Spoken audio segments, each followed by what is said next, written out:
Welcome to Common Curiosities Retirement, where we aim to help people learn financial strategies they may want to use in their own life, all while trying to avoid the intimidation or boredom of classic financial meetings. Here's your host, my husband, Michael Custer.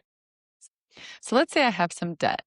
What are the advantages of paying everything off as quickly as possible versus playing more of a long game and paying things off gradually and potentially investing income or doing other things with my income? Yeah, this is a great question. It's hard to answer because a lot of times there's a math formula of what's the best probable success of creating the most wealth over your life, and then a behavioral finance of are we going to stick to the plan? And so I don't like to talk people in and out. I really like to get their thoughts first and then educate them on the pros and cons.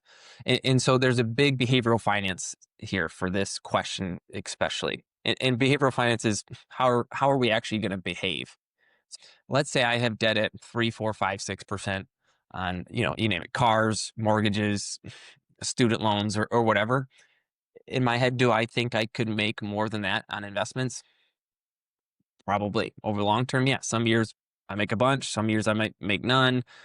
You don't know. But you're keeping these loans around and you have less cash flow. So you make money and your expenses. So your expenses are higher. So a lot of people would say, I want to get more cash flow and then I'll catch up later. I can make an argument there too. Pros and cons, let's say you keep debt around. It's possible you get some added tax benefits there. Yes. And it's possible if you pick investments that do better than your interest rate on your loans, you could build wealth long term. The downside there is what happens, unfortunately, is people might start that plan when the market's doing very well and like, oh, I'm making good rate of return. And then we see the recession or the market pullback, which I tell people is common, happens often. And then they're like, well, why am I keeping these loans around when I could be paying off my debts instead of investing if it's going down? So what happens there is they might sell at a poor time when the market's lower and they miss out on the recovery. So the plan kind of falls apart there. So I can really make an argument both ways. It's hard to give a 1-minute answer to this. I have people that do it both ways. And me, I'll tell you this, if I have in me personally, credit cards, those are often 20 to 30% interest. I can't find you an after-tax rate of return that I could confidently think long term I'm going to average that. But the big one oftentimes is a lot of people are locked into a mortgage at 3% and they like that. So you can pay that off extra early or not.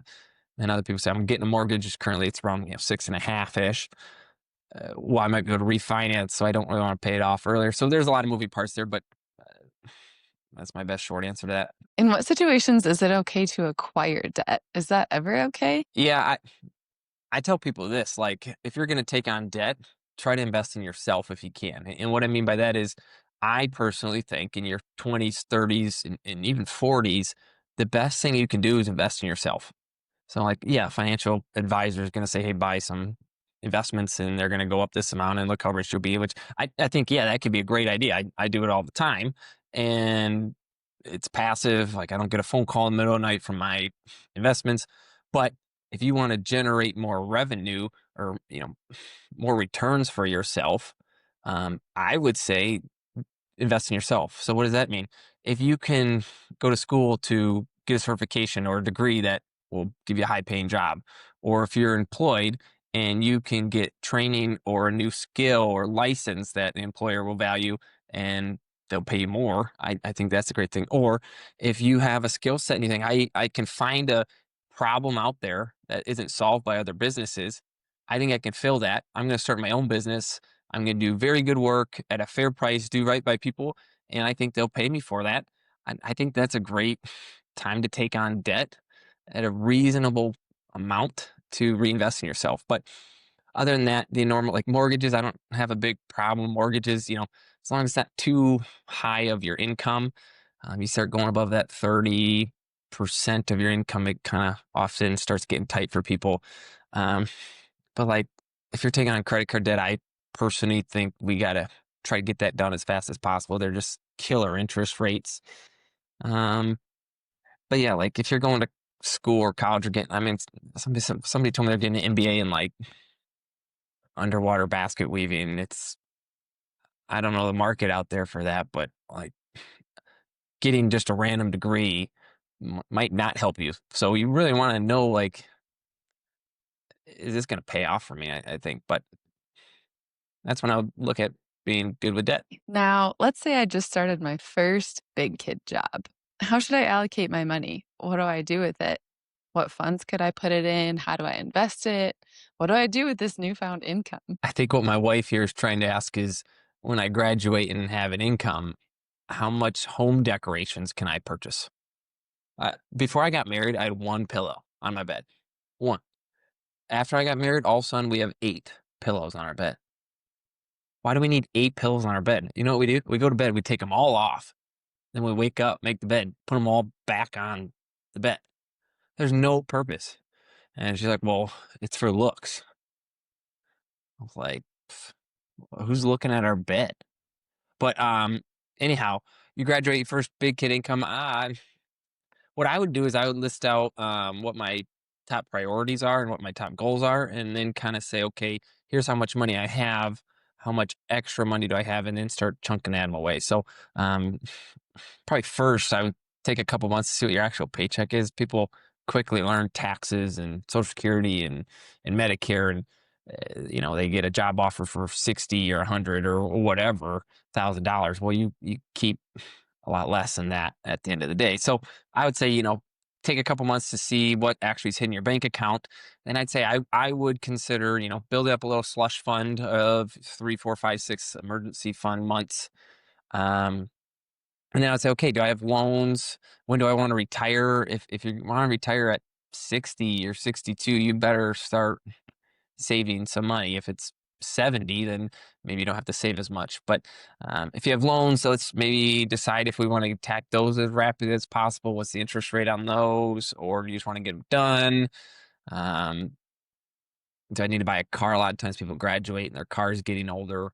Do we need to start saving for a car or rent or a house? But I would list out priorities and then kind of decide from there. I do encourage, like, give yourself a little room for, I call it fun money.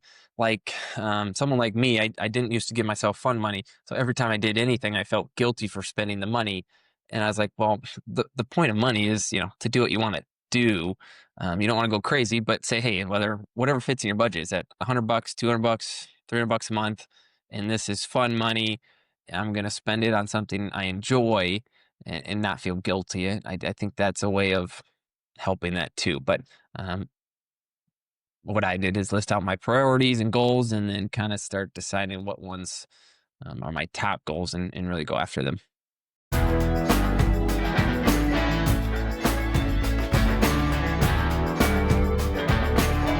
Let's make sure we're on the same page.